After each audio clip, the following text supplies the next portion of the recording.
Hello ಸ್ನೇಹಿತರೆ, ನಮಸ್ಕಾರ. ನನ್ನ ಹೆಸರು ಸುನಿಲ್ ಕುಮಾರ್. ಬ್ಯಾಚುಲರ್ಸ್ ಅಡುಗೆಗೆ ಎಲ್ಲ ವೀಕ್ಷಕರಿಗೂ ಸ್ವಾಗತ. ಇವತ್ತು ನಾನು ಒಂದು ಡಿಫ್ರೆಂಟ್ ಶೈಲಿಯಲ್ಲಿ ಬಾಳೆಕಾಯಿ ಬಜ್ಜಿಯನ್ನು ಮಾಡ್ತಾಯಿದ್ದೀನಿ. ಹೇಗೆ ಮಾಡೋದು ನೋಡೋಣ ಬನ್ನಿ. ಇವಾಗಿನ ಚಳಿಗಂತೂ ಸೂಪರಾಗಿರುತ್ತೆ ತಿನ್ನೋದಕ್ಕೆ. ಸಂಜೆ ಸ್ನ್ಯಾಕ್ಸ್ ಅಂತೂ ಬೊಂಬಾಟಾಗಿರುತ್ತೆ. ಬನ್ನಿ ನೋಡೋಣ ಹೇಗೆ ಮಾಡೋದು ಅಂತ. ಮೊದಲನೇದಾಗಿ ಫ್ರೆಂಡ್ಸ್, ಬಾಳೆಕಾಯಿ ತೊಗೊಂಡಿದ್ದೀನಿ. ಆ ಕಡೆ ಈ ಕಡೆ ಕಟ್ ಮಾಡ್ಕೊಂಡಿದ್ದೀನಿ. ಆನಂತರ ಇದರಲ್ಲಿ ಎರ್ಕೊಳ್ಳೋಣ ಕ್ಲೀನಾಗಿ.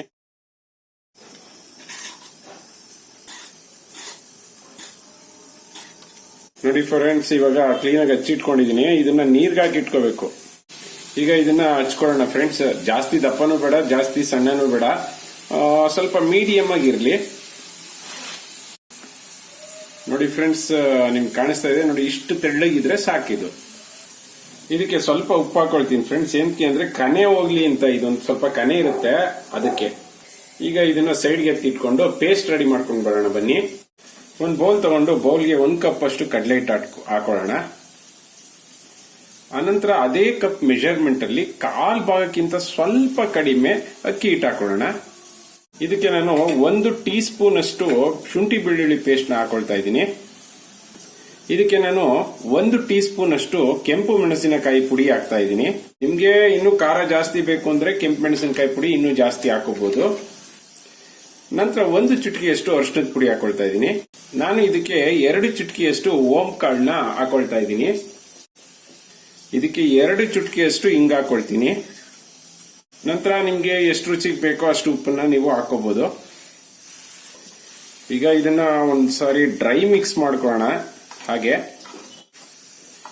ಇದಕ್ಕೆ ಸ್ವಲ್ಪ ಸ್ವಲ್ಪ ನೀರ್ ಹಾಕಿ ಕಲ್ಸ್ಕೊಳ್ಳಿ. ತುಂಬಾ ಥಿಕ್ನೆಸ್ ಬೇಡ, ತುಂಬಾ ತೆಳ್ಳಗೂ ಬೇಡ.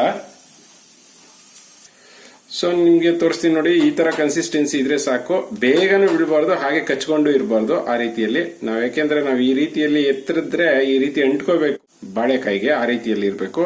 ಸೋಡಾನ ಲಾಸ್ಟ್ ಅಲ್ಲಿ ಹಾಕೊಳ್ಳೋಣ. ಇನ್ನೇನು ನಾವು ಎಣ್ಣೆಗೆ ಹಾಕೊಳ್ತೀವಿ ಅನ್ನೋ ಟೈಮಲ್ಲಿ ಸೋಡಾ ಹಾಕೊಳ್ಳೋಣ. ನೋಡಿ, ಈಗ ಒಂದು ಪಾನ್ ಇಟ್ಕೊಂಡು ಅದಕ್ಕೆ ಎಣ್ಣೆ ಹಾಕೊಳ್ತಾ ಇದ್ದೀನಿ. ಎಣ್ಣೆ ಕಾಯಿಲಿ ಫ್ರೆಂಡ್ಸ್. ಇದಕ್ಕೆ ಈಗ ಸೋಡಾ ಹಾಕೊಳ್ಳೋಣ. ಇನ್ನೇನ್ ನಾನು ಇವಾಗ ಹಾಕೊಳ್ತೀನಿ ಎಣ್ಣೆಗೆ ಅನ್ಕೋಬೇಕಾದ್ರೆ ನೀವು ಸೋಡಾ ಹಾಕೊಂಡು ಮಿಕ್ಸ್ ಮಾಡ್ಕೊಳ್ಳೋಣ ಫ್ರೆಂಡ್ಸ್. ಈ ಟೈಮಲ್ಲಿ 1 ಟೀ ಸ್ಪೂನ್ ಅಷ್ಟು ಕಾದಿರೋ ಎಣ್ಣೆ ಹಾಕೊಂಡ್ರೆ ಒಳ್ಳೇದು ಇದಕ್ಕೆ. ಯಾಕೆಂದ್ರೆ ಕ್ರಿಸ್ಪಿ ಆಗಿರುತ್ತೆ. ಈ ತರ ಒಂದು ಬಟ್ಟೆ ಹಾಕೊಂಡು ನೀವು ಈ ಒಂದು ಯಾವ್ದನ್ನ ನಾವು ಬಾಳೆಕಾಯಿನ ಮಾಡಿ ಇಟ್ಕೊಂಡಿದೀವಿ ಅದನ್ನೆಲ್ಲ ಇದಕ್ಕೆ ಹರಡ್ಕೊಂಡು ಈ ನೀರ್ನೆಲ್ಲಾನು ಕ್ಲೀನ್ ಆಗಿ ಹೋಗೋ ತರ ಮಾಡ್ಕೋಬೇಕಾಗತ್ತೆ. ಸೊ ಫ್ರೆಂಡ್ಸ್, ಇವಾಗ ಕ್ಲೀನ್ ಆಗಿ ಇದನ್ನ ಒಂದ್ಸಾರಿ ಒರೆಸ್ಕೊಳ್ಳೋಣ. ಸೊ ನೀರ್ ಇರಬಾರ್ದು ಇದರಲ್ಲಿ. ನೀರಿದ್ರೆ ಕಚ್ಚೋದಿಲ್ಲ ಫ್ರೆಂಡ್ಸ್. ಎಣ್ಣೆ ಕಾಯ್ದಿದೆಯಾ ಇಲ್ವಾ ಅಂತ ನೋಡೋದಕ್ಕೆ ಏನಿಲ್ಲ, ಸ್ವಲ್ಪನೇ ಸ್ವಲ್ಪ ಹಿಟ್ಟನ್ನ ತಗೊಂಡು ಇದ್ರೊಳಗಡೆ ಹಾಕಿದ್ರೆ ಈಗ ಬಂದ್ರೆ ಸಾಕು. ಎಣ್ಣೆ ಪರ್ಫೆಕ್ಟ್ ಆಗಿ ಕಾದಿದೆ. ಈಗ ಎಣ್ಣೆಗೆ ಬಾಳೆಕಾಯಿ ಬಜ್ಜಿಯನ್ನ ಹಾಕೊಂಡು ನೋಡೋಣ ಬನ್ನಿ ಹೇಗಿರುತ್ತೆ ಅಂತ. ಫ್ರೆಂಡ್ಸ್, ಈಗ ರೆಡಿ ಇದೆ. ಈಗ ನಮ್ಗೆ ಏನಂದ್ರೆ ಯಾವಾಗ ನಾವು ಎಣ್ಣೆ ಹಾಕೊಳ್ತೀವಿ ಅವಾಗಷ್ಟೇ ನೀರಿಂದ ಎತ್ತಿ ನಾವು ಈ ಒಂದು ಬಾಳೆಕಾಯಿಂದ ಪೀಸ್ನ ಹಾಕೋಬೇಕು. ನೋಡಿ, ಈ ತರ ಒಂದ್ಸರಿ ಎತ್ತಿದ್ರೆ ಸಾಕು. ತರ ಎತ್ಕೊಂಡು ಇಷ್ಟೇ ರೆಡಿ ಆಗ್ತಿದೆ ನೋಡಿ.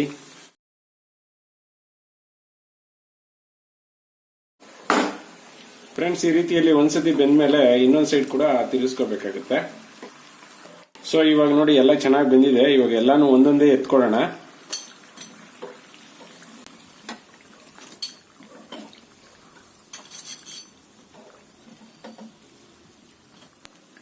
ಬನ್ನಿ ಸರ್ವ್ ಮಾಡ್ಕೊಳ್ಳೋಣ. ಫ್ರೆಂಡ್ಸ್, ನಾನು ಇವಾಗ ಬಾಳೆಕಾಯಿ ಬಜ್ಜಿ ರೆಡಿ ಮಾಡಿದ್ದೀನಿ. ಇದೇನಪ್ಪ, ಇದು ನನ್ಗೆಲ್ಲ ಸಾಮಾನ್ಯವಾಗಿ ಬರುತ್ತೆ ಅಂತ ಅನ್ಕೋಬಹುದು. ಇನ್ನು ಇದೆ ಕೆಲಸ ನೋಡಿ.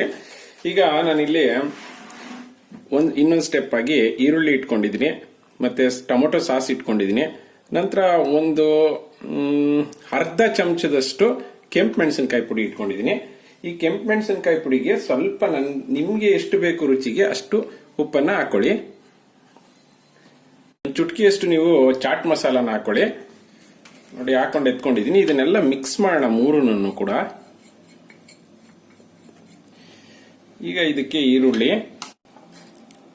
ಚಾಟ್ ಮಸಾಲ, ಮತ್ತೆ ಉಪ್ಪು, ಮತ್ತೆ ಕೆಂಪು ಮೆಣಸಿನಕಾಯಿ ಪುಡಿ 3 ಹಾಕೊಂಡಿದ್ದೀನಿ.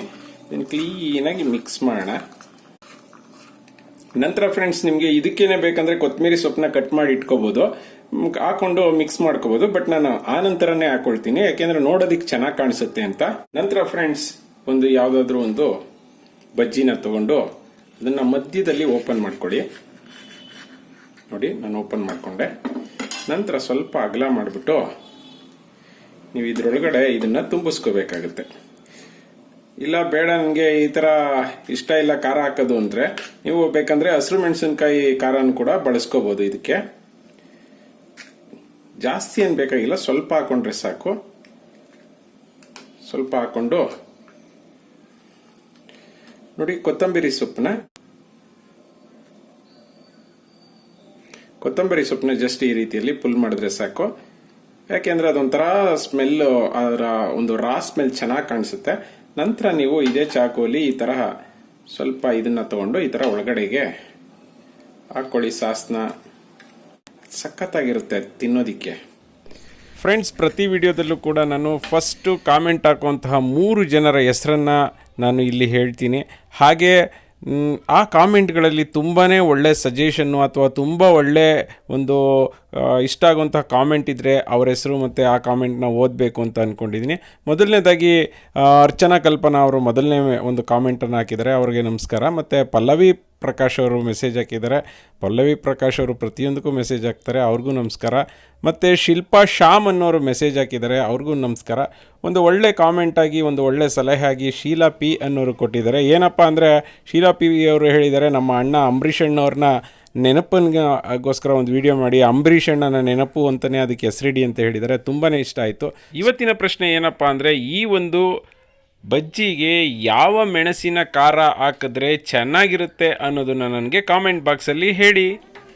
ಸೊ ನೋಡಿದ್ರಲ್ಲ ಫ್ರೆಂಡ್ಸ್, ಇವತ್ತು ನಾನು ಮಾಡಿದಂತಹ ರೆಸಿಪಿ ನಿಮ್ಗೆ ಇಷ್ಟ ಆಯ್ತು ಅನ್ಕೊಳ್ತೀನಿ. ಆಕ್ಚುಲಿ ಇದಕ್ಕೆ ಹಾಕ್ಬೇಕಾಗಿರೋದು ಕೆಂಪು ಮೆಣಸಿನಕಾಯಿ ಪುಡಿ ಅಲ್ಲ, ಹಸಿರು ಮೆಣಸಿನಕಾಯಿ ಖಾರ ಹಾಕ್ಬೇಕು. ಅವಾಗ ಇನ್ನೂ ಸಖತ್ತಾಗಿ ಒಳ್ಳೆ ಟೇಸ್ಟ್ ಇರುತ್ತೆ. ಬಟ್ ನಮ್ಮ ಮನೆಯಲ್ಲಿ ಗ್ಯಾಸ್ಟ್ರಿಕ್ ಪ್ರಾಬ್ಲಮ್ ಇರೋದ್ರಿಂದಾಗಿ ನಾನು ಆ ಒಂದು ಕೆಂಪು ಮೆಣಸಿನಕಾಯಿ ಹಸಿರು ಮೆಣಸಿನಕಾಯಿ ಖಾರನ ಸ್ಕಿಪ್ ಮಾಡಿದ್ದೀನಿ.